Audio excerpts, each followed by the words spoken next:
Can you hear me? This is Tina. If you've caught this wave on your old, battered receivers, you are probably sitting in the dark right now. Maybe huddled around a smokeless fire in a damp basement somewhere in Pripyat. Or maybe you are far away from the perimeter, safe in your warm apartments, looking for a cheap thrill from the forbidden world. Either way, it means you're looking for the exact same thing I am. The truth.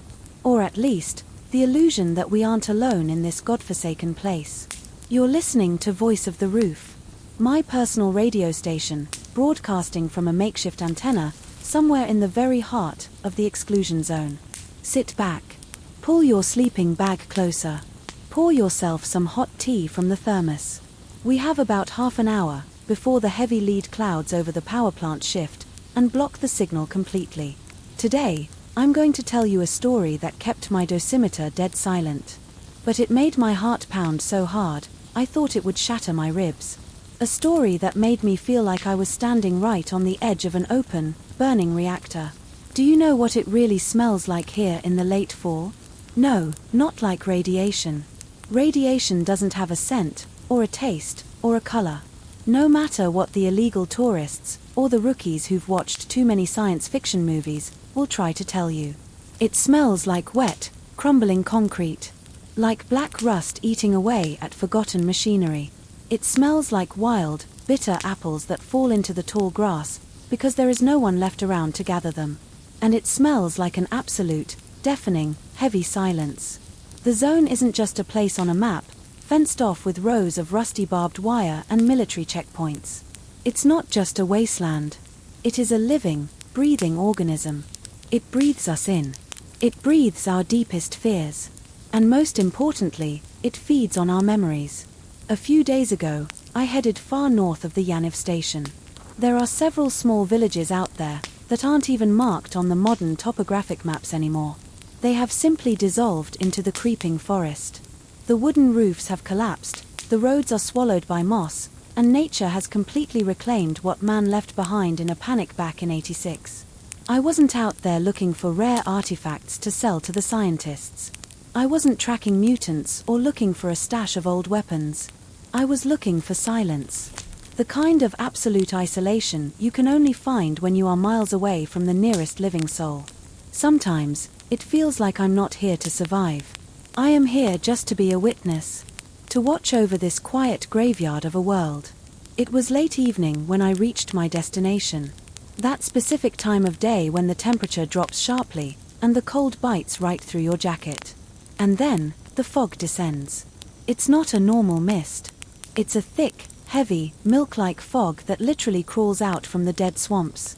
It rolls over the ground, swallowing the abandoned houses one by one, until the whole world shrinks to a distance of 5 meters around you. I found a relatively sturdy-looking cottage with an intact roof, and settled down for the night in its dusty attic. The floorboards creaked under my boots, sounding like gunshots in the quiet. I went through my usual routine. I set up tripwires across the stairs. I carefully checked the perimeter for gravitational anomalies, throwing a few metal bolts just to be sure the air wasn't bending. I laid out my sleeping mat, checked my rifle, and turned on the receiver to listen to the empty static. It was supposed to be a quiet night. And then, I heard it. I froze immediately. I stopped breathing, straining my ears against the silence. It was not the desperate, hungry howl of a blind dog. It wasn't the heavy, rhythmic footsteps of a military patrol combing the sector. It was a sound that didn't belong in the natural order of the forest. It sounded as if someone were slowly, deliberately, dragging hundreds of heavy, dry branches across the damp earth. A deep, sweeping sound. And accompanying it was a sharp, rhythmic squeak. Like the faint creak of rusty, old iron door hinges swinging in the wind. But there was no wind. The sound was coming from the edge of the dark forest, moving closer to my hiding spot. Slowly, inevitably, I silently crawled toward the broken dormer window. The glass had shattered decades ago, leaving jagged edges like teeth. I peered out into the impenetrable darkness. The fog was swirling violently in the yard below, acting like a thick curtain. But deep within that white wall, something was changing. A faint, unnatural light was breaking through the mist. It was a pale, sickening green glow, pulsing slowly, like the heartbeat of some deep-sea creature. It reminded me of bioluminescent moss, but it was moving. You know, there is an unwritten, golden rule among stalkers in the zone. If you see something you don't understand, something that defies logic, you freeze, hide, or you run as fast as your legs can carry you. You never investigate. But curiosity is a fatal disease out here. My hands were trembling slightly, but I slowly reached for my night vision binoculars and brought them to my eyes. I focused the lenses through the green haze, and what I saw slowly stepping out from the edge of the dead woods made my blood run absolutely cold. I completely forgot how to breathe. It was a deer, but not the kind of majestic animal you've seen in nature documentaries or wildlife reserves. It was gigantic, unnaturally massive. It stood much taller than a typical adult elk, its long legs moving with a terrifying, silent grace. But its size wasn't the most shocking part. It was its body. The creature seemed entirely translucent. It looked as though it was woven together from the surrounding fog, floating ash, and that strange, pulsing inner light. I could almost see the dead trees behind it, right through its pale, glowing chest. I moved the binoculars slightly up, and then I saw its head. God, its antlers. They were not made of bone or velvet. Actual, living trees were growing straight out of the creature's skull. Thick, dark, violently twisted branches spread out in a massive crown, hanging heavily with dry, yellowed autumn leaves. My eyes wide in pure disbelief, I stared through the glass. And the longer I looked, the clearer my mind began to piece together the impossible geometry of those branches. These antlers weren't just growing randomly. They deliberately intertwined, folding and weaving into a very specific shape. They formed the shape of a house. It was a small, traditional village hut, complete with a caved-in, moss-covered roof. I could see the outlines of empty window frames formed by thick roots. I could see a small doorway made of dark bark. It looked exactly like a faded, childish drawing of a house I had once seen pinned to a corkboard in an abandoned kindergarten in Pripyat. This ghostly, impossible creature was carrying an entire, physical piece of the lost past, right on its head. It carried the weight of a forgotten home, wandering through the radioactive dark. I didn't sleep a single minute the rest of that night. I just sat there in the dark, my back pressed hard against the cold brick chimney, clutching my rifle. I was waiting for the sounds to return, waiting for the heavy dragging, or the creaking of those phantom hinges. But the night outside remained absolutely, terrifyingly silent. When the morning finally came, it didn't bring much light. The sun here rarely manages to pierce through the heavy, leaden clouds that permanently hang over the zone. It just turned the pitch-black darkness into a sickly, pale grey twilight. I packed my gear with stiff, freezing fingers. Every muscle in my body was tense, screaming at me to pack up and head back south, toward the safety of the Rostok outpost. But my mind was already made up. I slowly climbed down the rotting wooden ladder from the attic, my boots crunching softly on the fallen plaster. The ground outside was covered in a thin, fragile layer of white frost. I walked carefully toward the exact spot on the edge of the woods, where that impossible, glowing creature had stood just hours before. I honestly expected to find nothing. A hallucination brought on by exhaustion and the heavy atmosphere of the zone. Or, at best, the deep, split-hoof tracks of a mutated elk. But what I found pressed into the damp, freezing earth, defied all logic. There were no hooves. Instead, I saw the clear, unmistakable imprints of bare, human feet. They were small, maybe a woman's or a teenager's. But they didn't walk normally. These human footprints alternated with massive, deep circular indentations. It looked exactly as if someone had been violently driving heavy, ancient wooden pilings deep into the soil with every second step. And flanking these bizarre prints, on both sides, were long, continuous, sweeping gouges in the dirt. As if a massive, heavy web of roots had been dragged relentlessly across the ground. I pulled out my dosimeter and swept the area. Nothing. The needle didn't even twitch. It was completely clean. I pulled out a handful of metal bolts and tossed them ahead to check for gravitational traps. No meat grinders, no electro-anomalies sparking in the grass. The physics here were perfectly normal. But the air was wrong. There was a sharp, biting metallic tang of ozone, like the air right after a massive thunderstorm. And beneath it, a completely out-of-place, delicate scent. The sweet, powdery smell of lavender. It was the exact smell of that cheap, Soviet-era lavender cosmetic powder that every woman in these villages used to keep on her dressing table 40 years ago. The scent was so vivid, it made my chest ache.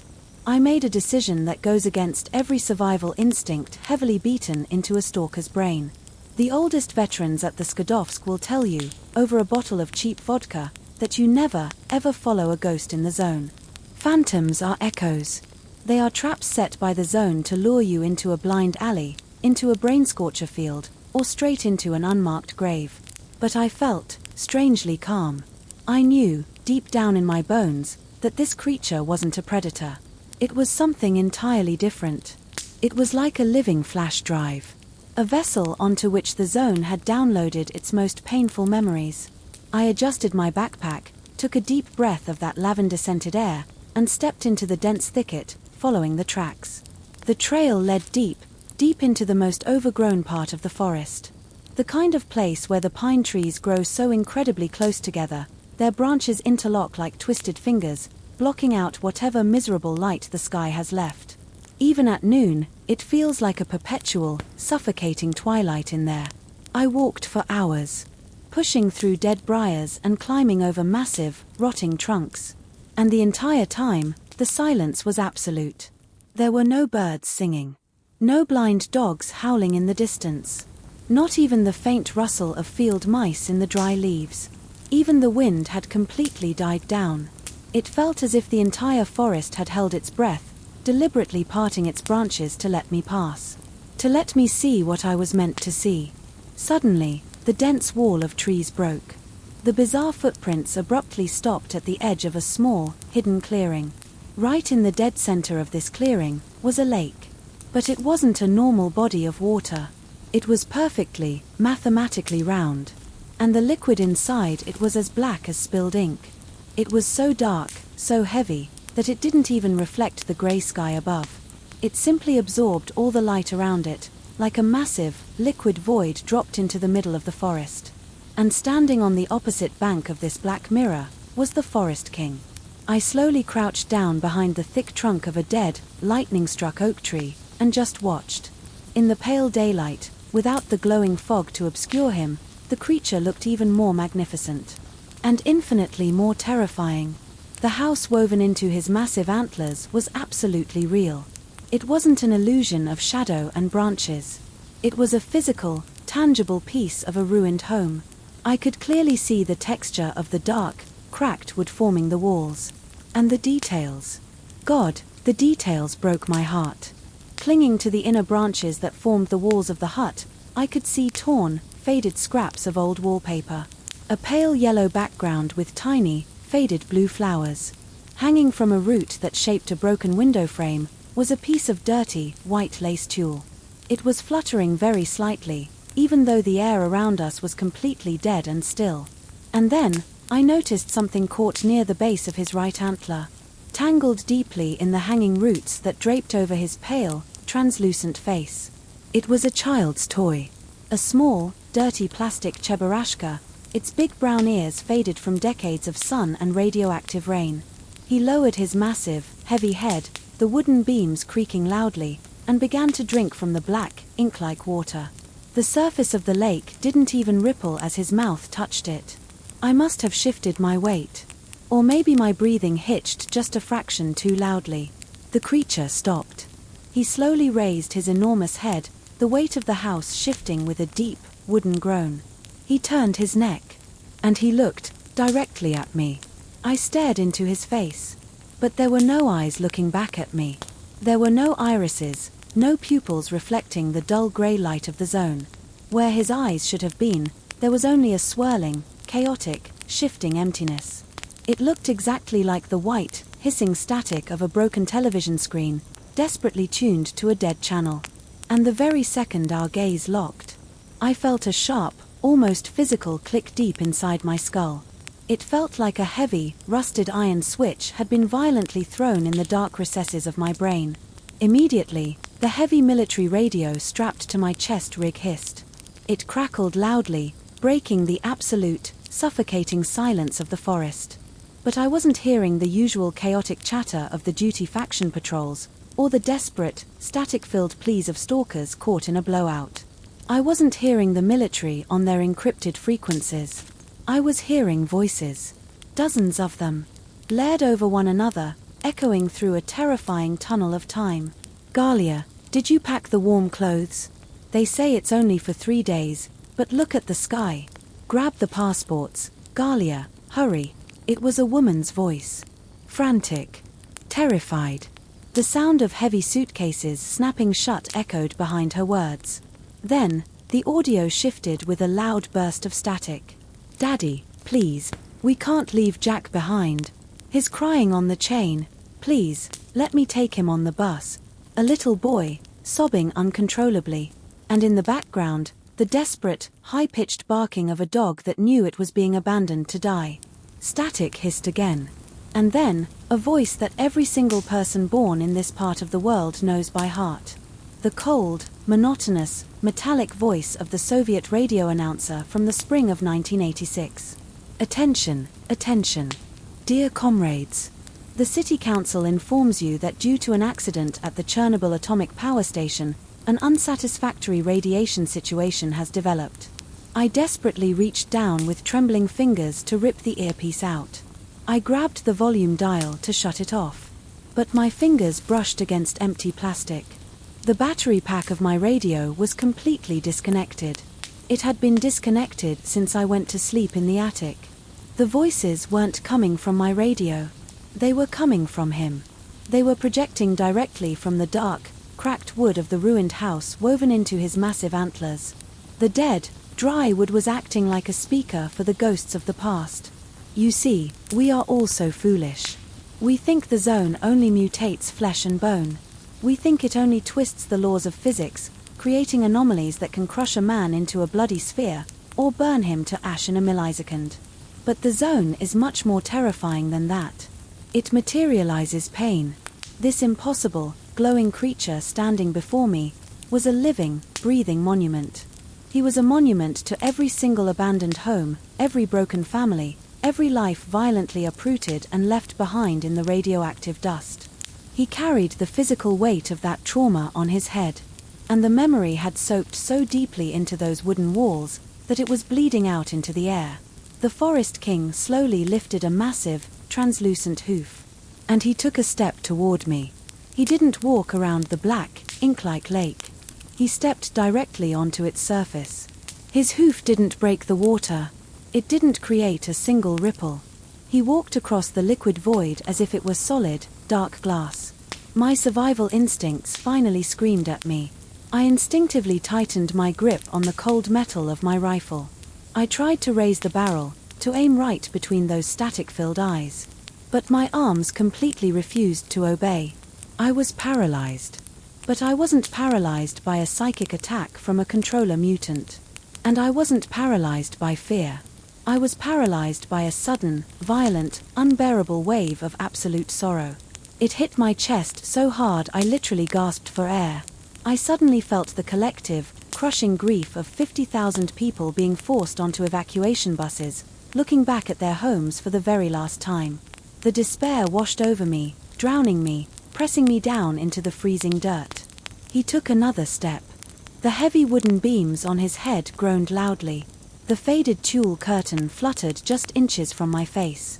He stepped off the black lake and stood directly towering over me.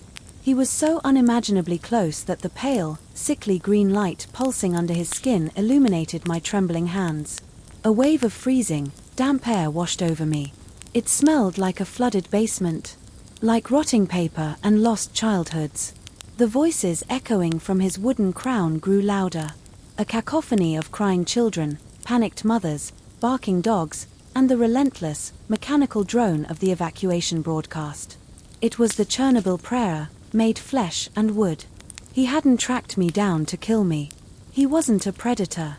He was a victim. He just wanted to be heard.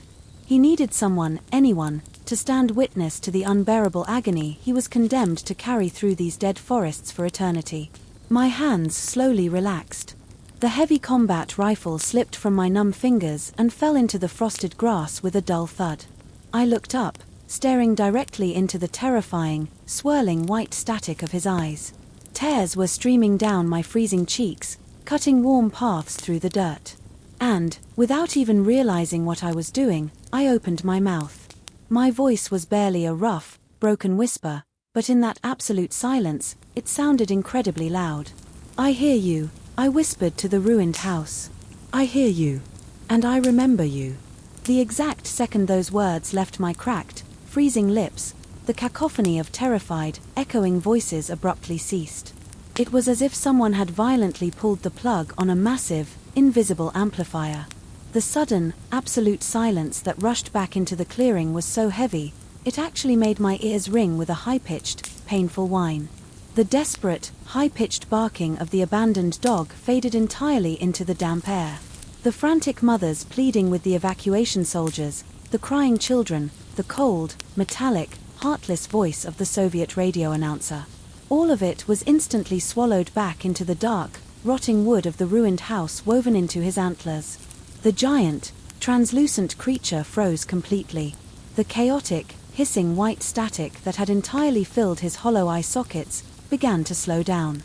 It faded, dissolving like morning mist over a river. And for just one, fleeting, agonizing second, the static was replaced by a pair of large, dark, incredibly sad animal eyes. They were incredibly deep, humid with a profound sorrow that I cannot even begin to describe to you. It was a sorrow that felt ancient. A sorrow that belongs to the earth itself, grieving for what our blind humanity did to it. The faded, dirty tulle curtain hanging from the root-framed window completely stopped fluttering. The sickly, pale green light pulsing rapidly under his ghostly, translucent skin slowed its frantic rhythm. It settled down into a slow, calm, steady heartbeat. Even the massive, impossible physical weight of the wooden hut resting upon his twisted crown somehow seemed to lighten. He didn't look like he was desperately struggling under the crushing pressure of the past anymore. He looked as if he had finally been allowed to set it down, even if just for a brief moment. As if simply being acknowledged, simply being remembered, was all he ever needed. He slowly, gracefully bowed his enormous, heavy head to me.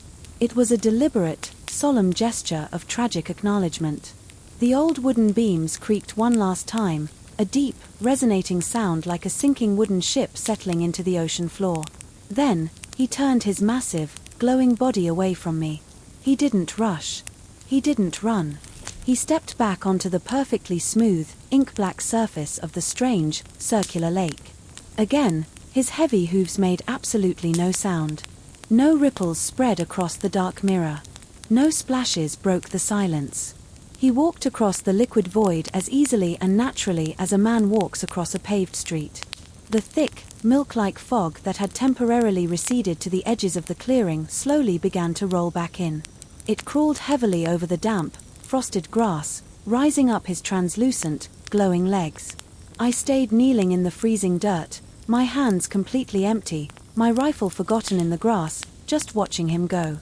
I watched as the dark, wooden outline of the abandoned house slowly dissolved into the swirling white wall of mist.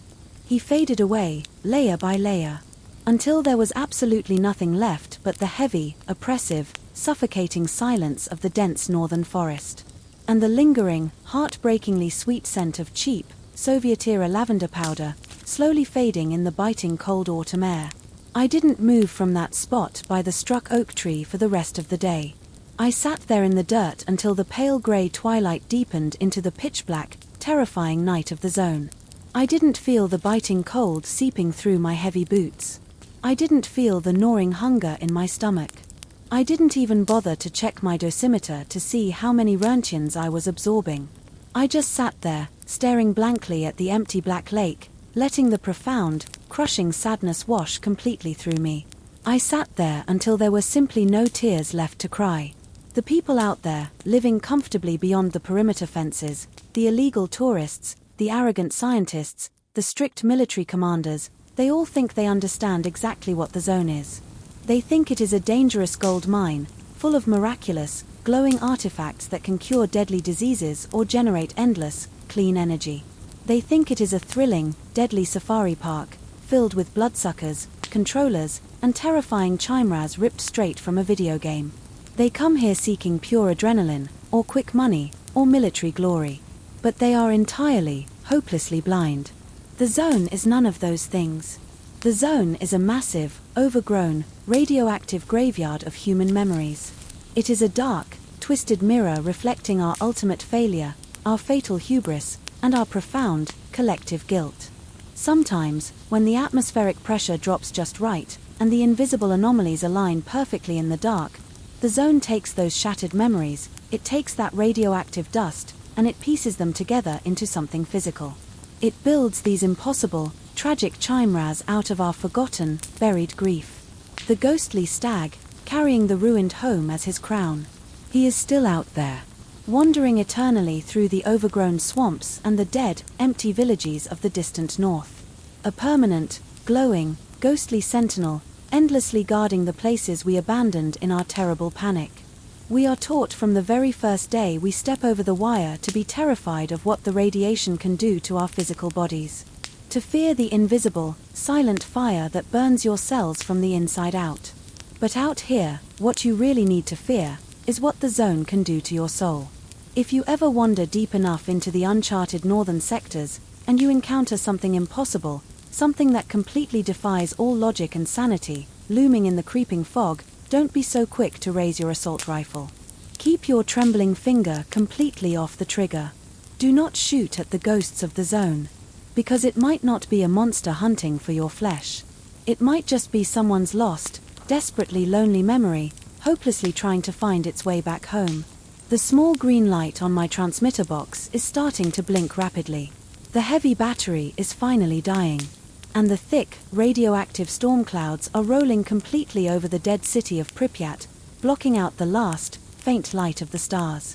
It means it is time for me to pack up my gear, fade silently into the shadows, and move on to the next safe roof. If you manage to stay with me and listen to this entire broadcast, stay safe out there in the freezing dark.